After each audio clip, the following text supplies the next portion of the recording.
마태복음 28장 16절에서 20절까지 말씀입니다.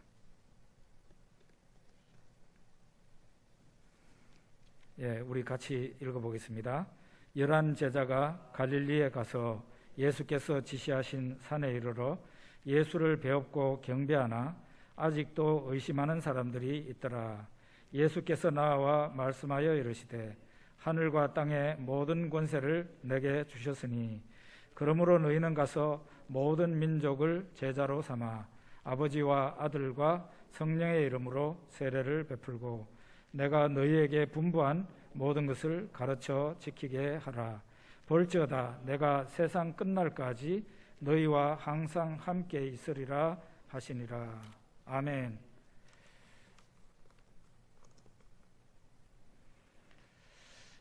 캐나다나 미국으로 이민을 간 사람들이 많았습니다. 당연히 행복할 줄로 생각하고 이민을 갔겠죠.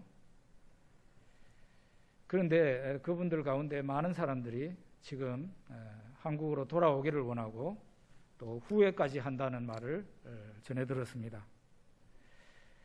나이가 들어서 나이가 한 40이 넘어서 이민을 가는 사람들이 있는데 대체로 굉장히 힘든다고 그럽니다. 첫째로 영어가 잘 안 되니까 그 현지인들과 어울려서 살기가 참 힘든다. 두 번째는 가게 되면은 육체 노동을 주로 하게 되는데 40이 넘으면은 몸이 여기저기가 말이 안 들어서 육체 노동하기가 힘든다. 세 번째로는 생활비가 굉장히 비싸다는 거예요. 웬만큼 벌어가지고는 생활비를 충당하기가 힘든다. 네 번째로는 지금 요즘 와서 코로나 사태 때 더 심해졌습니다마는 현지인 서양인들의 그 인종차별이 심하다는 거예요. 얘기 들어보니까 지금 미국 쪽에서는 뉴욕에 살고 있는 교포인데 아이가 이제 개학이 될까봐 겁난다는 거예요. 왜냐하면은 안 그래도 애가 학교 가서 얻어맞고 오는 경우도 많고 인종차별을 극심하게 당했는데 이제 훨씬 더 심해져가지고 거리를 제대로 잘 다닐 수가 없어요. 지하철 탔다가 맞는 사람도 있고, 이거는 미국만 그런 게 아니라 독일이나 유럽 쪽도 마찬가지예요. 무조건 그냥 동양인을 만나면 때리는 사람들이 있습니다. 아이고 거기에 가서 돈 잘 벌면 뭐 합니까?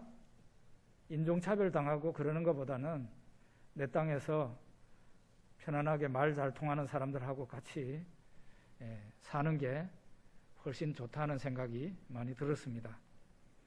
그래서 우리가 아이고 저기 가면 좋겠다, 저기 가면 행복할 것 같아, 그래가지고 캐나다도 가고 미국도 가고 뭐 독일도 가고 영국도 가고 이렇게 하지만 어디를 가면 행복할다 할 것 같다는 이 생각은 버려야 될 것 같아요.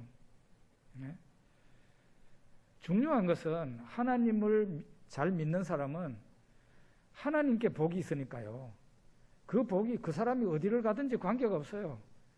여기에서도 하나님이 복을 주시고 서울에 가도 복을 주시고 미국에 가도 복을 주시고, 하나님이 내가 하나님을 첫째로 섬기면은 하나님의 복이 나를 따라다닌단 말이에요. 그래서 어디에 가면 행복할 것 같다, 어느 대학에 가면 행복할 것 같다, 이런 생각은 착각이니까 버리고 지금 현재 우리가 가장 중요하게 생각해야 될 것이 내 믿음을 가다듬고 하나님을 첫째로 잘 섬기는 게 중요하다. 하나님 앞에 복이 있다. 이것이죠. 우리 신앙을 얘기를 할 때 부활신앙이라는 것은 우리 신앙의 대들보와 같습니다. 그래서 부활신앙이라는 것이 확고해야 신자가 신자다워지는 겁니다.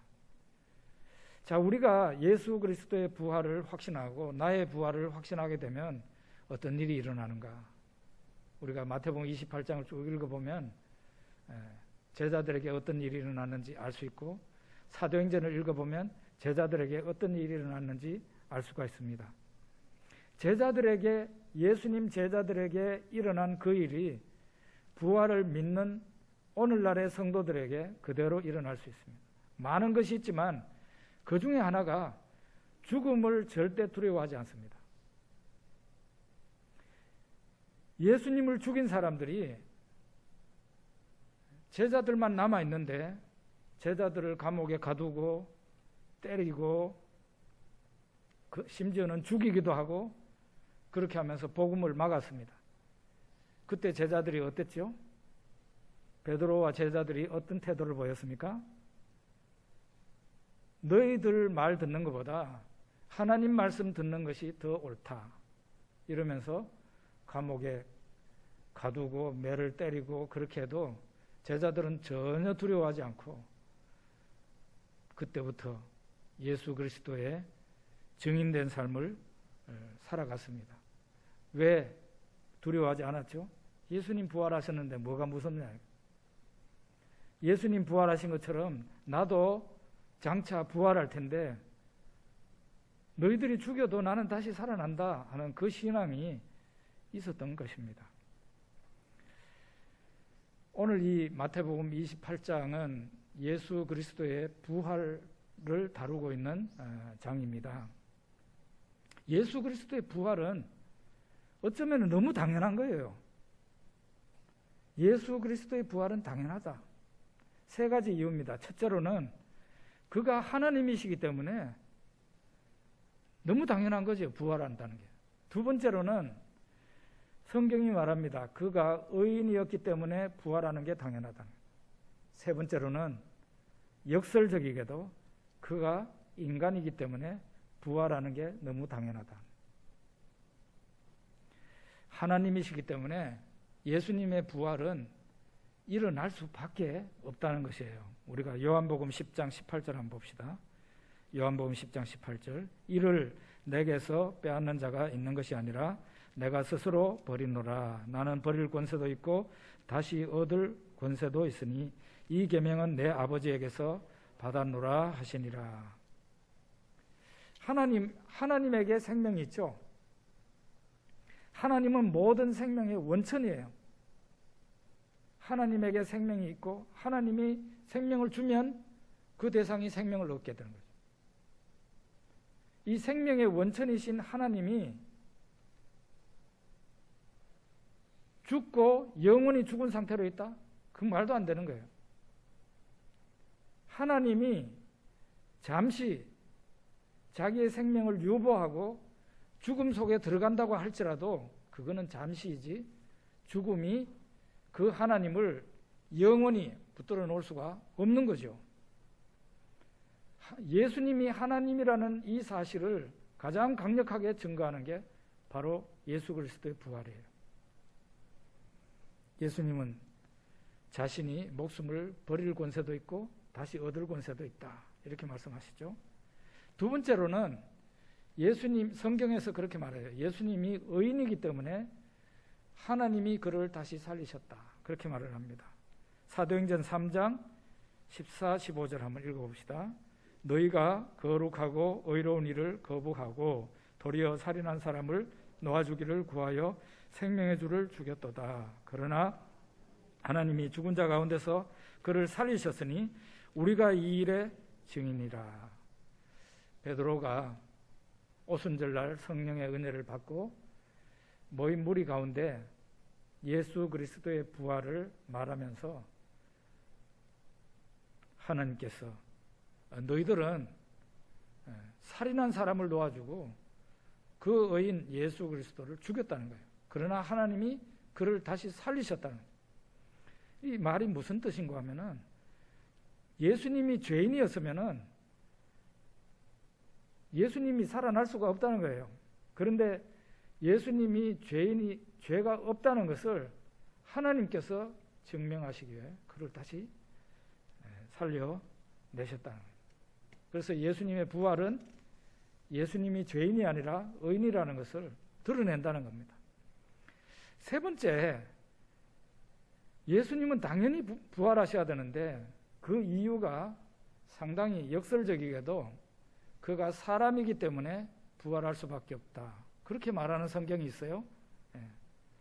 우리는 보통 부활 그러면 나의 부활이 예수 그리스도의 부활이 있었기 때문에 사람의 부활, 곧 나의 부활도 있게 된다. 이렇게 얘기해요. 성경의 부활을 얘기할 때 대부분 이런 식으로 얘기를 해요. 그런데 같은 성경 안에 완전히 거꾸로 얘기하는 부분이 있어요. 거기가 바로 고린도전서 15장 16절입니다. 15장 16절 한번 읽어봅시다. 만일 죽은 자가 다시 살아나는 일이 없으면 그리스도도 다시 살아나신 일이 없었을 터이요. 이거 보십시오. 예수님이 그리스도가 어떻게 해서 다시 살아나셨어요? 사람이 살아나게 돼 있기 때문에 예수님도 다시 살아나셨다. 이렇게 말하고 있는 겁니다.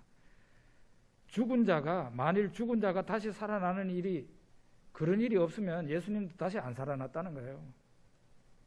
그러니까 사람은 죽어도 다시 살아난다는 것이기 때문에, 살아나기 때문에 예수님도 죽었다가 살아났다는 거예요.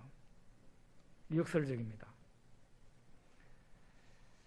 예수님에게 부활을 믿지 않는 사두개인들이 어느 날 찾아와서 아주 난처한 질문, 자기들 수준에서는 난처한 질문이죠. 그 질문을 가지고 와서 질문을 합니다. 어떤 사람이 결혼을 했는데 자식도 없이 죽었습니다. 그 사람이 맞이인데 유대인의 풍습에 의하면, 율법에 의하면은 다음 장가 안 간 다른 아들이 그 죽은 형의 아내와 결혼을 하게 됐어요. 우리나라도 옛날에 고구려 부여 시대에 이런 풍습이 있었습니다. 이렇게 해가지고 둘째도 그렇게 자식이 없이 죽고, 이렇게 해가지고 한 여자가 7 형제하고 결혼을 했는데 부활 때는 누구 아내가 되겠어요? 이런 식의 질문을 합니다. 그러니까 예수님께서 너희가 성경도 하나님의 능력도 알지 못하는 거로 크게 오해하였도다. 어긋난 길로 갔다. 그렇게 예수님께서 말씀하셔요. 성경도 모르고 하나님의 능력도 모르니까 그런 거다. 그러면서 이제 부활은 사람이 천사와 같이 되는 거라고 얘기를 해요. 천사가 결혼을 합니까? 결혼 안 하잖아요. 결혼을 안 합니다. 사람은 독립된 인격체로 있는 것이지, 지금 현재 이 지상에서처럼 저 하늘나라 가서도 아버지가 있고 할아버지가 있고 아들, 딸, 손자까지 있고 그 한 집에서 같이 산다고 생각하는 것은 완전히 동양 생각이고, 성경은 그렇게 말하지 않아요. 말하자면 지금은 아내와 남편 사이라 하더라도 하늘 가서도 아내와 남편 사이는 아니에요. 완전히 개별적인 천사와 똑같은 거예요. 이 말은 다른 말로 하면 성별이 없어진다는 얘기가 되는 겁니다. 남자도 없어지고 여자도 없어지고 그렇게 되는 거죠.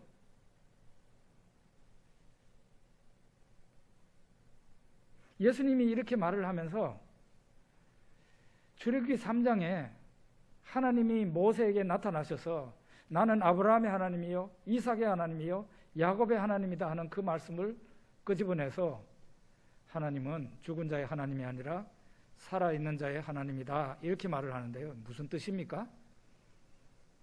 모세로 말하자면 아브라함과 이삭과 죽은 지 적어도 400년 넘은 사람이에요. 400년 넘었다고, 모세 시대가. 그런데 하나님은 여전히 모세한테 뭐라고 말했어요? 나는 아브라함의 하나님이고 이삭의 하나님이고 야곱의 하나님이라고 그랬어요. 이게 무슨 뜻인가 하면 그 사람들이 아직 살아있다는 거예요. 지상에서는 이 사람들이 없어진 지가 오래됐어요. 벌써 수백 년이 지났어요. 우리로 말하자면 조선시대 사람이야. 근데 그 사람들이 우리 눈에 안 보인다고 그 사람들이 없어졌느냐? 없어진 게 아니라는 거죠. 예수님은 여기에서 영혼불멸을 얘기합니다. 영혼불멸. 사람이 죽어서 이 세상에서 없어진다고 해서 그 사람의 영혼이 없어지는 게 아니다는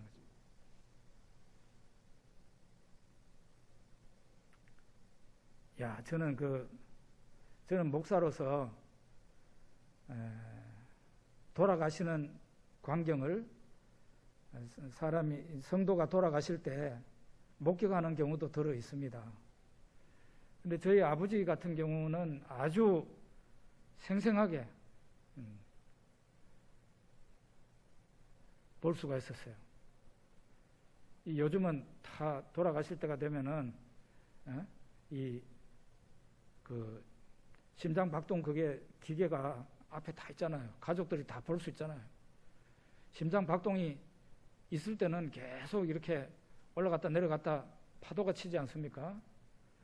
근데 딱 돌아가시면은 심장 박동이 그냥 이렇게 된다고. 기계에서 이렇게 나타납니다. 마치 사람이요, 열심히 달리던 기차가 딱 서가지고 엔진을 꺼버린 거하고 똑같은 그런 현상이 사람에게서 나타납니다. 나하고 같이 밥도 먹고 이야기도 하고 때로는 싸우기도 했던 사람이 딱 심장 박동이 딱 멈추면서 떠나는 것을 확 느끼게 돼요.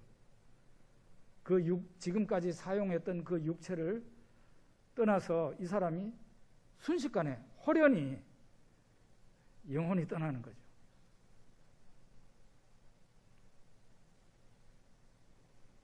사람을 원래부터 이렇게 생겼다고 생각하면 곤란합니다. 이 자연계에 있는 그 동물이 모습이 변해요. 닭을 봅시다. 닭은 원래 달걀이었어요. 유정란. 근데 그 유정란을 한 20일 정도 온도를 맞춰서 품으면 거기에서 병아리가 나옵니다. 사실은 병아리나 달걀이나 그놈이에요. 어떻습니까? 모습이 변했잖아요. 배추벌레는 어떻습니까? 원래는 배추 이파리 뒤에 조그마한 좁쌀보다도 더 작은 알로 붙어 있는 거죠. 그놈이 나중에 어떻게 됩니까? 거기에서 이렇게 알이 깨져가지고 조그마한 벌레가 기어나와요. 이놈이 돌아다니면서 배춧잎을 깔아 먹으면서 손가락만하게 큽니다. 벌써 알이 벌레가 됐잖아요. 벌써 달라졌잖아요. 그런데 이 벌레가 또 어떻게 달라집니까? 번데기가 됩니다. 또 달라졌잖아요. 그놈이 더 달라진 거예요. 그 다음에 이 번데기가 나중에 나비가 됩니다. 이야, 징그럽게 생겨가지고 배춧잎이나 깔아 먹으면서 다녔던 그 벌레가 하늘을 날아다니면서 꽃마다 다니면서 꿀을 빨아먹는, 이야, 그 정말 아름다운 나비가 된 거예요. 어떻습니까? 그놈이지만 우리가 이걸 뭐라 그러는가 하면은 생물학 책에 변태라 그럽니다. 변태. 이상한 변태 말고요. 변태라 그런다고. 그 모습이 변하는 거예요. 그 개체가 변하는 거예요. 사람은 어떻습니까? 원래 우리가 이 몸으로 원래부터 있었다고 생각하면 곤란해요. 우리는 모친의 뱃속에서 처음에 알의 형태였어요. 알이었어요, 알. 이 알이 점점 하나님의 생명을 받아서 점점 커지고 세분화되고 세포 분화가 이루어져서 우리 같은 인간의 형태를 갖게 되고 나중에 모친의 배에서 나와서 우리가 아기로 태어났습니다. 아기로 태어나가지고 지금까지는 별로 다를 바가 없는 그런 거지만 인간은 또 한 번 모습의 변화를 기다리고 있어요. 그게 바로 죽음이에요. 죽음이라는 것은 존재의 소멸이 아니고 육체와 영혼의 분리입니다. 육체는 땅에서 왔으니까 썩어서 흙이 됩니다. 그렇지만 사람의 영혼은 그렇지 않습니다. 하늘나라 가 있습니다. 믿지 않는 사람은 음부에 간다 그랬어요. 음부도 고통받는 장소입니다. 사람의 영혼이, 육체도 없이 영혼이 한참 동안 저 하늘과 음부에서 있는 거예요. 그런데 영원토록 이렇게 있는 건 아니고 때가 되면 하늘에 있는 영혼들은 예수 그리스도처럼 영광스러운 부활체를 입게 되고, 저 음부에 가 있는 예수를 믿지 않던 사람의 영혼은 심판을 받기 위한, 아마도 상당히 추하고 악한 모습으로, 보기 싫은 모습으로 부활이 될 거예요. 사람은 영원한 존재예요. 그런 의미에서 소멸되지 않습니다. 지상에서 그 사람이 없어졌다고 해서 그 사람이 존재가 없어진 게 아니에요. 우리 눈에 안 보일 뿐이죠. 예수 그리스도가 왜 부활했느냐? 그가 사람이기 때문에 부활한 거라는 거예요. 모든 사람은 죽었다가 살아나기 때문에 예수님도 예외가 아니라서 살아났다는 것을 말을 한 겁니다. 그래서 예수님의 부활이 너무 당연한 것은, 첫째로 그가 하나님이기 때문에 부활한 거고, 두 번째로는 그가 의인이기 때문에 부활한 거고, 세 번째로는 그가 모든 인간이 부활하게 돼 있기 때문에, 인간이기 때문에 부활했다는 거예요. 자, 이렇게 해서 우리 예수님은 말씀하신 대로 3일 만에 부활하셨는데요. 정확하게 시간 계산을 해보면 예수님은 딱 이틀 조금 넘어서 부활을, 날짜로 볼 때는 3일이지만 실제로는 36시간이 아닙니다. 굉장히 이틀 조금 더 넘은 그런 시간에 부활하신 거예요. 예수님 무덤으로 가는 세 사람이 있었습니다. 안식일이 지나고 첫날 새벽이었다 그랬어요. 유대인의 안식일은 토요일이에요. 오늘날로 말하자면 토요일이에요. 그러면 이 여자들이 예수님의 부활을, 예수님의 무덤을 언제 갔습니까? 주일날 새벽에 간 거예요. 새벽 미명에 갔다 그랬어요. 그러니까 날이 밝아지기 전에 이 세 사람이 움직인 겁니다. 그 사람들의 이름이 막달라 마리아, 다른 마리아라고 되어 있는데, 또 이거는 야고보의 어머니 마리아라고 되어 있어요. 마가복음에. 그리고 마가복음에 또 한 사람의 여자가 나오는데 살로메입니다. 살로메. 이 세 사람이 예수님의 무덤을 찾아가고 있었어요. 왜 찾아갔느냐? 예수님 몸에 향품 처리를 하기 위해서였어요. 유대인들의 장례 의식에 의하면 우리나라는 사람 몸에다가 향품을 안 집어넣죠. 이게 방부제, 일종의 방부제인데 저 중동 지역은 그렇게 하고 있는 거예요. 지금도 미이라 발견되잖아요. 애굽에서, 이집트에서. 그거 다 향품 처리한 시신들입니다. 유대인들도 사실은 비슷한 거죠.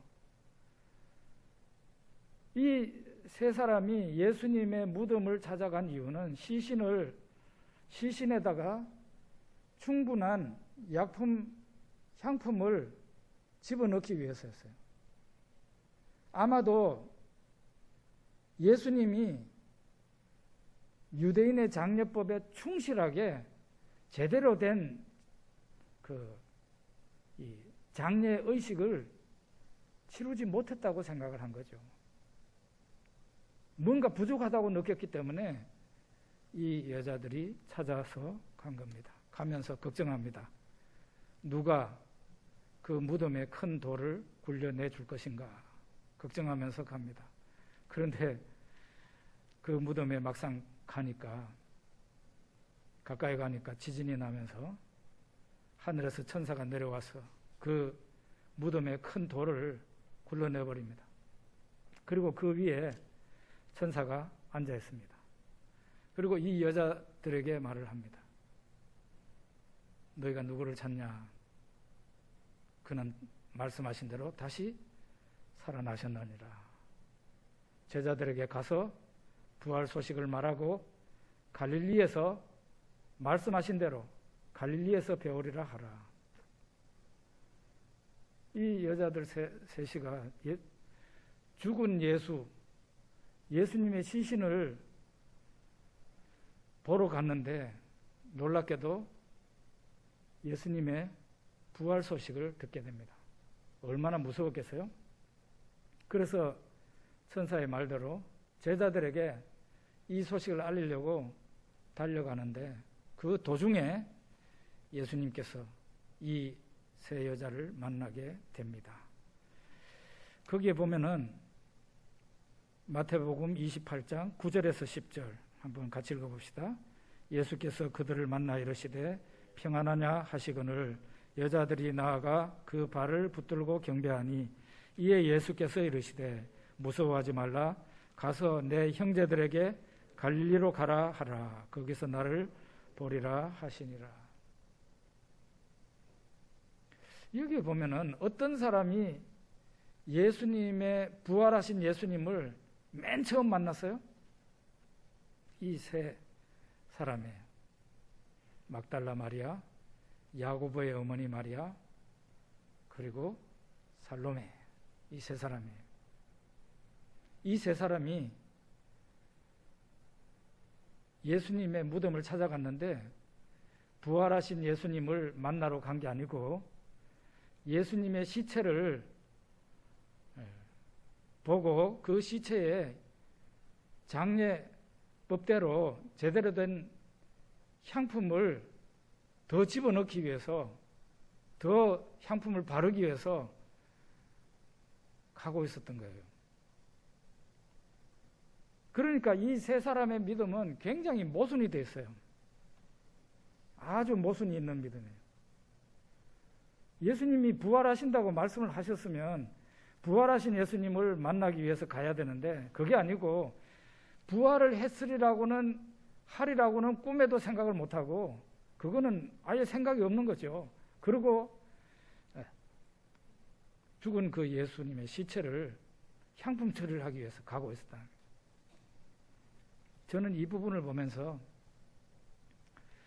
우리의 믿음 자체가 다 이 세 사람의 믿음과 참 비슷하다 그런 생각을 했습니다. 말하자면 모순투성이의 믿음을 가지고 있는 거예요. 우리가 뭐 믿음이 좋다고 뭐 크게 다를 것도 없어요. 예? 모순투성이의 믿음을 가지고 있는 거예요.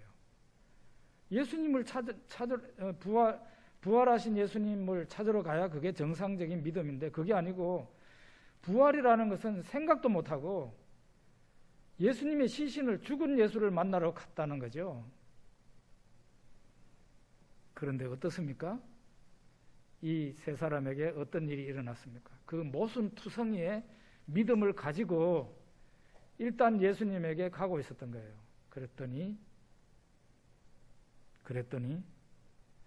하나님의 은혜가 그들에게 임하게 되었고 믿을 만한 증거, 그러니까 천사도 받고 부활하신 예수님도 만나고 믿을 만한 증거를 불완전한 믿음을 가지고 갔는데도 믿을 만한 증거를 하나님께로부터 얻었다는 거죠. 그러면서 하나님을 만나는 체험을 하면서 온전한 믿음으로 나아가게 되는 거예요. 이 부분을 갖다가 우리 한국의 어떤 신학자가 강의를 하는데 제가 직접 들었습니다. 이 세 사람, 막달라 마리아, 야고보의 어머니 마리아, 그리고 살로메, 이 세 사람의 무덤을 찾아간 그 여자들, 시신을 만나려고 했던 그 여자들의 믿음은 우리 한국교회 신앙이다 이렇게 얘기를 했어요. 한국교회 신앙이 꼭 이래, 그런 얘기를 했어요. 신학자가 한국교회를 꼬집기 위해서 부정적으로 사실은 한 말입니다. 한국교회가 어떤 신앙인가 하면 그 신학자의 말이 어떤가 하면 지식에 바탕을 둔 그런 신앙이 아니라는 거예요. 한국교회 신앙은 사람의 그 감정에 상당히 쏠려 있는 감정적인 믿음이라는 거죠. 저는 부인하지 않아요. 사실은 동양인들이 대부분 다 그래요. 서양 사람들의 신앙은요, 이 머리로 생각하는 신앙이 많아요. 그래서 우리 사형리 보면은 그게 미국식 사고방식이지 한국식 사고방식은 아니에요. 사형리 보십시오. 뭘 그렇게 꼬치꼬치 얘기를 많이 하잖아요. 그 지식에 기반을 둔 신앙이라니까요. 그런데 우리 한국뿐만 아니고 동양인들 자체가 이 감성, 사람의 그 마음인데 마음이 주로 감성이에요. 이 감성에 의해서 믿는 사람들이 상당히 많아요. 동양인들의 특징입니다. 그런데 이런 신앙이 그냥 잘못되기만 했을까? 저는 한국교회 신앙이 무턱대고 열심히 믿는 신앙이다. 신학자가 그런 말을 하던데 그건 맞다고 생각해요. 무턱대고 열심히 믿는 신앙. 그런데 어떻게 됐습니까? 우리 한국교회에 무턱대고 열심히 믿는 신앙으로 하나님 앞에 믿었는데 이런 교회가 더 온전한 믿음을 가지게 되었고 지금은 세계 선교 2위국이 됐단 말이에요. 우리가 선교 2위국이 된 것은 상당히 오래됐습니다. 우리가 세계 지도를 펼쳐놓고 봐도 상당히 기이한 일이에요. 우리나라 인구를 두고 보더라도 놀랄 만한 일이라니까요. 선교사를 제일 많이 보낸 나라는 당연히 미국입니다. 미국. 그런데 두 번째로 선교사를 많이 보낸 나라가 한국이에요. 27,000명의 선교사를 한국교회가 내보냈습니다. 27,000명. 그게 어디에서 나온 거예요? 무턱대고 열심히 믿는 신앙에서 발전이 되어서 예수 그리스도를 더 온전히 믿게 되고 그래서 이 복음을 세계 모든 만방에 전해야만 된다 해가지고 선교사를 내보낸 게 27,000명이나 된다는 거예요. 굉장합니다. 이거는 어마어마한 거예요. 저도 뭐 옆에 큰 나라에 가가지고 사역을 하고 있고 하루에도 몇 번씩 저 나라와 연락을 하고 있지만 저 나라의 교회가 지금은 약 신자가 개신교 신자가 1억 내지 1억 2천 정도가 됩니다. 1억 2천만. 우리 그 김성환 선교사님 속해 있는 WEC 외국에서 말하는 거 보면은 벌써 몇 년 전에 1억 2천이 넘어갔다 그렇게 얘기를 했어요. OMF 선교회는 조금 적게 보고 그렇게 하는데요. 저 많은 신자가 중국 땅에 생기게 된 것은 한국교회의 역할이 적어도 한 절반 정도는 된다. 전부 다라고 말하기는 어렵지만 한국의 많은 선교사가 거기에 가가지고 활동을 하고 코로나 걸리기 전까지에 얼마나 가 있었는지 아십니까? 27,000명의 4분의 1이면 몇 명이죠? 4분의 1 정도에 드는 선교사가 중국 땅에 가 있었어요. 중국 당국도 한국 선교사 8,000명 이상 된다. 생각을 해보세요. 8,000명 이상의 선교사가 저 중국 땅에 가서 활동을 대단한 겁니다. 지금은 우리 한국교회가 어떻습니까?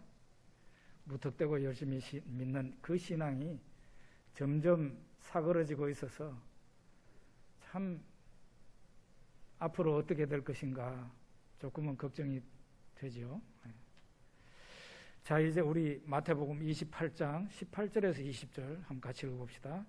예수께서 나와 말씀하여 이르시되 하늘과 땅의 모든 권세를 내게 주셨으니 그러므로 너희는 가서 모든 민족으로 제자를 삼아 아버지와 아들과 성령의 이름으로 세례를 베풀고 내가 너희에게 분부한 모든 것을 가르쳐 지키게 하라. 볼지어다 내가 세상 끝날까지 너희와 항상 함께 있으리라 하시니라. 부활하신 예수님께서 갈릴리에서 제자들을 만나서 제자들에게 분부하신 말씀이에요. 하늘과 땅의 모든 권세를 내게 주셨다. 이거는 부활하신 예수님이 선언하신 것이 중요한 거예요. 예수님이 부활하신 후에 드디어 하늘과 땅의 모든 권세를 내게 주셨다. 다른 말로 하면 하늘과 땅의 모든 권세를 내가 받았다. 예수님이 선언하셨어. 그러니까 예수님은 메시아 그리스도이신데 이제 드디어 명실공히 메시아가 되신 거예요. 그리스도가 되신 거예요. 하나님 보좌 우편에서 하늘을 다스리고 땅을 다스리는 만왕의 왕 만주의 주가 되신 겁니다. 예수님이 이와 같은 하늘의 권세, 땅의 권세를 가지셨는데, 그래서 요한계시록 4장 5장에 보면 저 하늘에서 이루어지고 있는 예배를 보여줍니다. 보좌에 앉으신 이와 보좌 옆에 앉으신 어린 양에게 영원한 찬양과 경배를 올리고 있는 것을 우리가 보게 돼요. 하늘에서는 이렇게 하나님 아버지와 예수 그리스도께 죽은 성도들, 천군과 천사들이 어마어마한 목소리로 찬양을 드리고 경배를 드리고 있습니다. 그런데 우리가 눈을 돌려서 하늘과 땅의 권세를 가지신 예수님이신데 이 땅은 어떻습니까? 여러분과 제가 지금 살고 있는 이 지상은 어떠냐고요?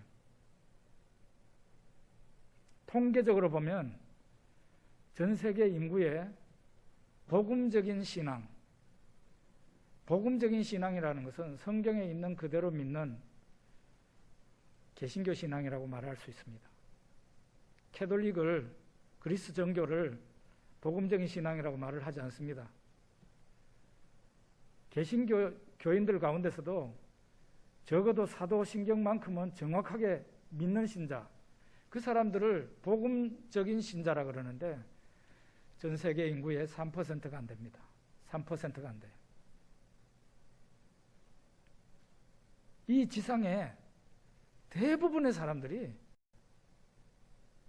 우상신을 섬기든가 하나님을 대적하든가 난 하나님 몰라요. 내가 지금 공부가 급하지 하나님이 급하지 않습니다. 이런 사람이 99% 가까이 됩니다.